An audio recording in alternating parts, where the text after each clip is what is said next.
Hello, Mark. I'm Vanessa, and my Chinese name is Pan Yanting. I'm a freshman major in English. My school number is S06411026.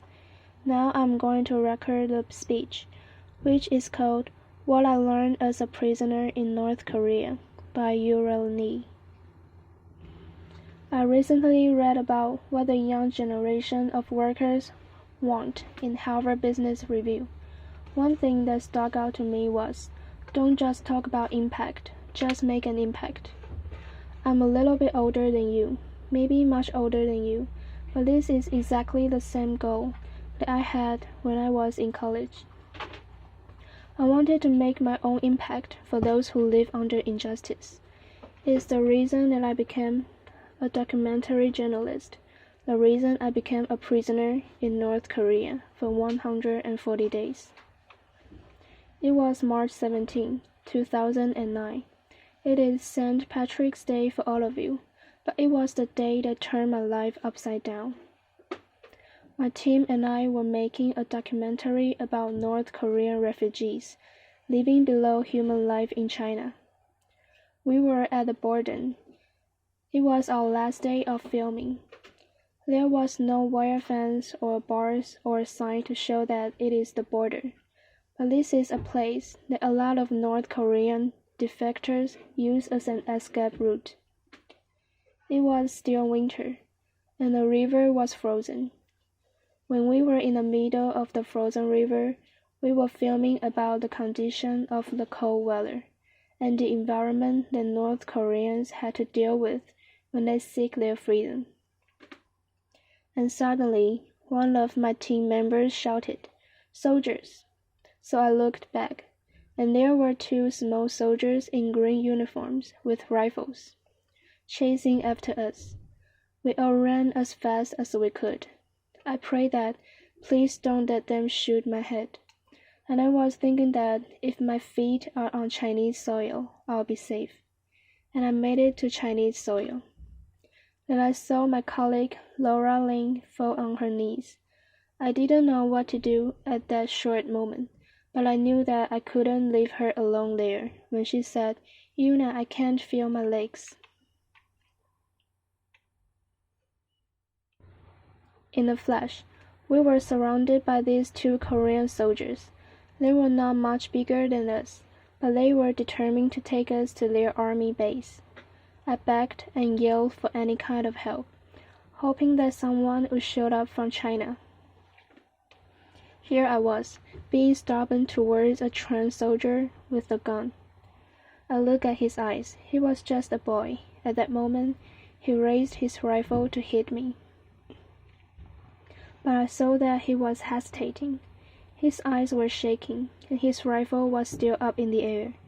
So I shouted at him, "Okay, I'll walk with you," and I got up.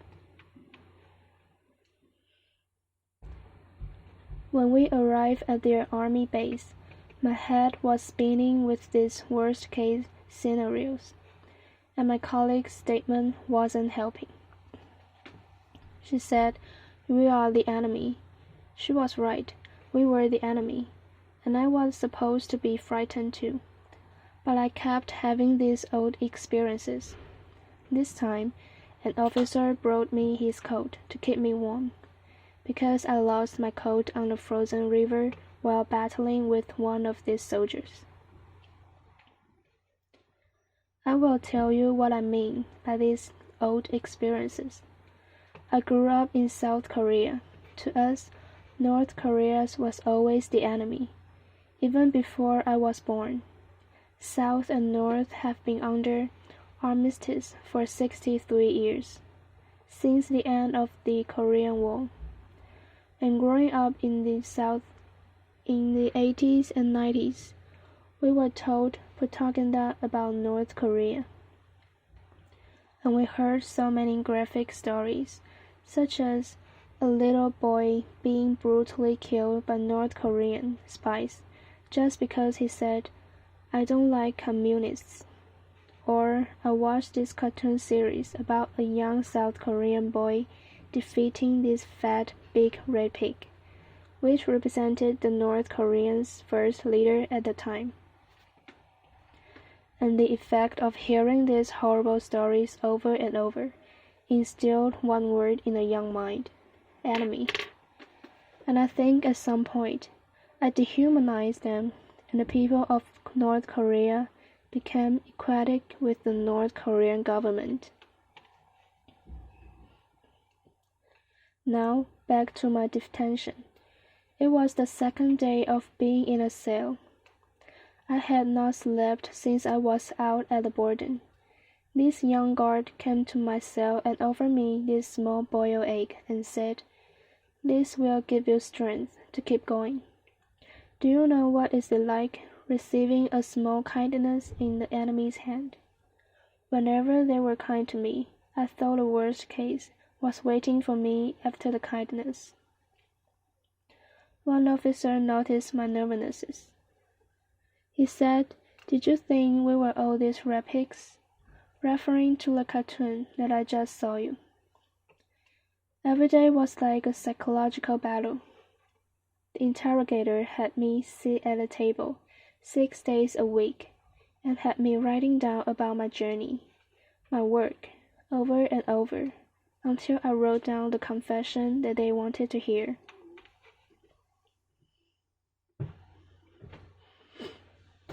After about 3 months of detention, the North Korean court sentenced me to 12 years in a labor camp, so I was just sitting in my room to be transferred. At that time, I really had nothing else to do, so I paid attention to these 2 female guards and listened to what they were talking about. Guard A was older, and she studied English. She seemed like she came from an affluent family. She often showed up with these colorful dresses, and then loved to show off. And guard B was the younger one, and she was a really good singer. She loved to sing Celine Dion's "My Heart Will Go On," sometimes too much.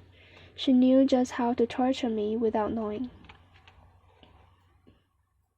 Laughter. And this girl spent a lot of time in the morning to put on makeup, like you can see in any young girl's life, and I love to watch this Chinese drama. A better quality production. I remember Garby said, "I can no longer watch our TV shows after watching this." She got scolded by grading her own country's produced TV shows. Garby had more of a free mind than Guard A, and she often got scolded by Guard A whenever she expressed herself. One day, they invited all these female colleagues, I don't know where they came from, to where I was held, and they invited me to their guard room and asked if one-night stands really happen in the U.S. Laughter. This is the country where young couples are not even allowed to hold hands in public. I had no idea where they had gotten this information, but they were shy and giggly even before I said anything. I was thinking we all forgot that I was their prisoner, and it was like going back to my high school classroom again. And I learned that these girls also grew up watching a similar cartoon, but just as propaganda toward South Korea and the US. I started to understand where these people's anger was coming from. If these girls grew up learning that we are enemies, it was just natural that they would hate us just as I feel them. But at that moment, we were all just girls who shared the same interests, beyond our ideologies that separated us.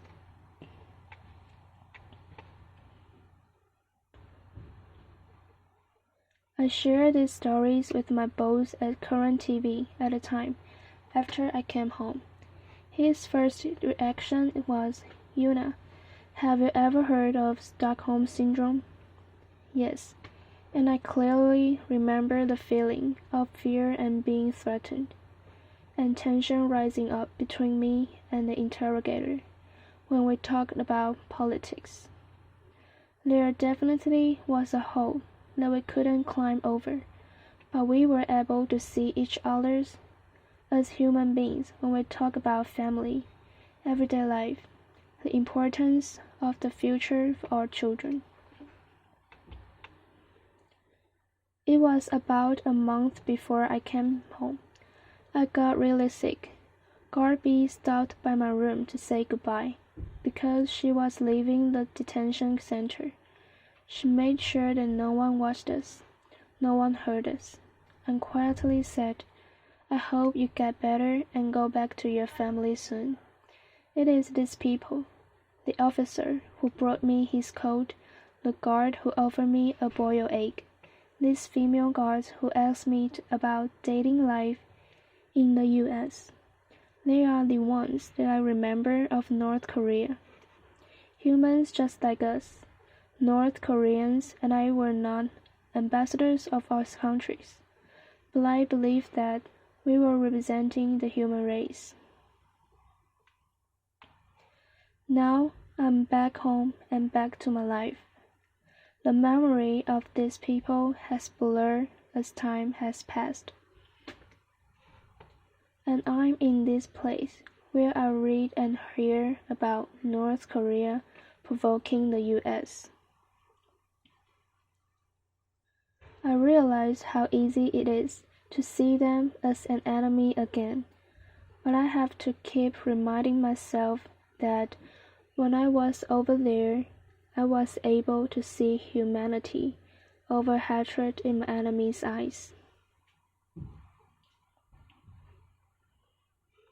Thank you. Applause. Thank you, Mark.